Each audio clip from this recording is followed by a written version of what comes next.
Okay, my students, so we are working on figuring out how radiometric dating works. And radiometric dating, remember, is a way not to find just the order, that's relative dating, but to find the absolute age of rocks and fossils. And so you've already done some background with me. And what we're going to do now is I'm going to be showing you an activity that's going to demonstrate this process of what's called radiometric decay, or the changing, in this case, of carbon-14 to carbon-12. And so here's what you need to know for the activity, and this is what you'll fill in right above the chart, that we are using these little chips, and the red side is going to represent the unstable radioactive carbon-14. The yellow side is going to represent carbon-12. And so here's a fact that you do need to know, that the half-life, again, the half-life is the steady, measurable pace that it takes for half of the carbon-14 in a fossil to turn into carbon-12. The half-life is 5,730 years. And you might think, well, Mrs. Figgis, no person has lived that long. How would they know how long it is? Well, they honestly use math, right? So they can observe the pace that the carbon-14 is turning into carbon-12, and then you can use math to say, oh, well, how long would it take for 50% of it to break down or decay into carbon-12? So that's the way that they do that, even though someone has not been alive that long. It's because this carbon-14 breaks down at a steady, measurable pace that this absolute dating technique works. So now I want to show you quickly a science sim. This is a science sim. Ready? Once the carbon-14 has turned into stable carbon-12, this is not going to happen again, right? So in nature, stable doesn't go to unstable. So we'll be flipping red chips to yellow, but we are not ever going to flip a yellow chip to red.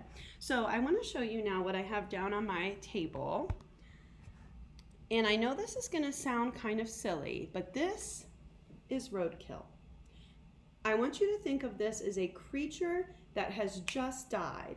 And so like it says here on your chart, let me show you up on the screen, at this point, 32, and this is already typed for you, 32 of the carbon-14 atoms are still carbon-14. None have decayed into carbon-12.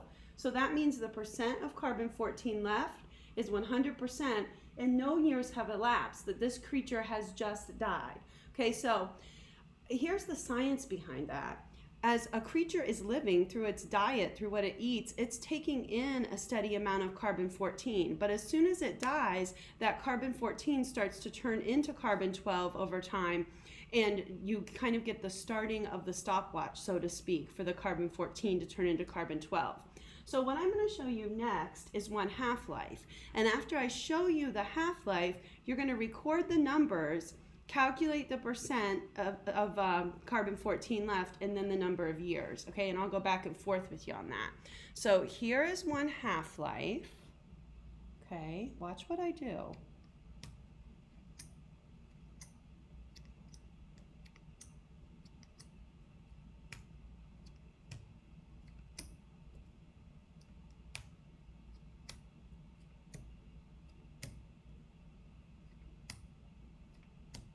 And you might have been predicting in your own mind when I was going to stop.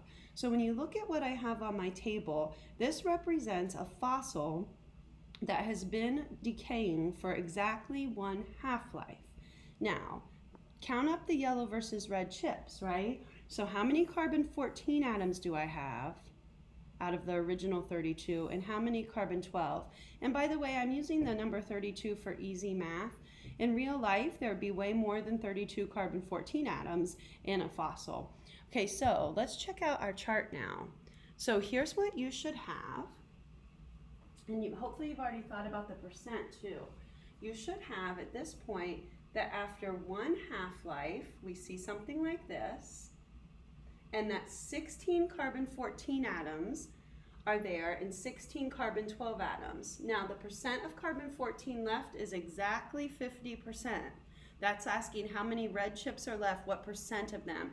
And in real life, if a scientist finds a fossil and they analyze the fossil and it has exactly 50% of the carbon-14 it should have, then they are not estimating or guessing. Scientists know that there's exactly, that fossil is exactly 5,730 years old. Now we're going to show a second half-life. And remember, once a chip is yellow, once it is stable carbon-12, it's not going to become unstable. So you're thinking, okay, how would I show the next half-life? So get in your mind when you think I'm going to stop flipping chips. Okay, this is showing a second half-life. When will she stop? Right there. Okay, so there were 16 red carbon-14s left. I flipped half of them to show a half-life. Okay, so now come to your chart. There were 16 red carbon-14s. Now there are only 8 carbon-14s left, but 24 carbon-12s. Now I keep asking you the percent of carbon-14 left, and when I do that, I'm asking you what percent of the red chips are left. Now there's just 25%. Can you visually see that when you look down at my table? 25% or 1/4 of the red chips are left. The other 75% have been converted. Now, the number of years elapsed. Let's explain this. If a scientist finds a fossil that has exactly 25% of its carbon-14 left of what it should have, they know it's exactly 11,460, right, years old. One half-life for carbon-14 is 5,730. So the second half-life, you're adding on another 5,730. Okay, third half-life. Ready? So I've got 8 red chips available. You're thinking, when is she going to stop? And the answer is right now. Okay, so this is our third half-life. So looking at how many red chips are left. Okay, so we have this situation. We have 4 red carbon-14s left, 28 yellow carbon-12s, and the percent of carbon-14 left is 12.5%. Now, are you noticing this trend, right? The percent of carbon-14 left keeps getting cut in half. Now, sometimes students mess this number up. The correct number is 17,190 years old. And you might be like, well, Mrs. Fickus, why isn't it 22,920? Okay, so if you were thinking, I think it should be in the 22,000s, you're thinking every time it doubles. That's not true. Every half-life is an additional 5,730 years for carbon-14. So instead of doubling each time you're adding 5,730 years to the previous number. Okay, let's finish this up because I'm sure you're getting the hang of it now. We have 4 red chips, so this is showing the fourth half-life. I'm going to flip half. That's just 2. Okay, now check out this with me.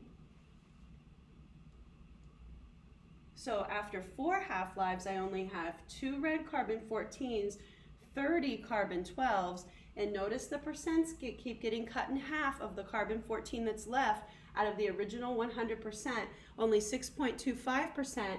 The fossil at this point would be 22,920 years. Now, finally, half of 2 isn't 0, right? Half of 2 is 1. So for the 5th half-life, notice what we have. For the 5th half-life, one moment, we've got 1 red carbon-14, 31 carbon-12s, and our percent left is 3.125%.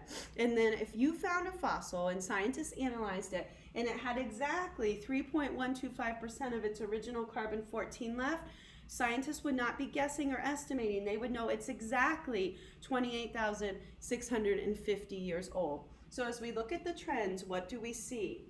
The amount of carbon-14 goes down, keeps getting cut in half.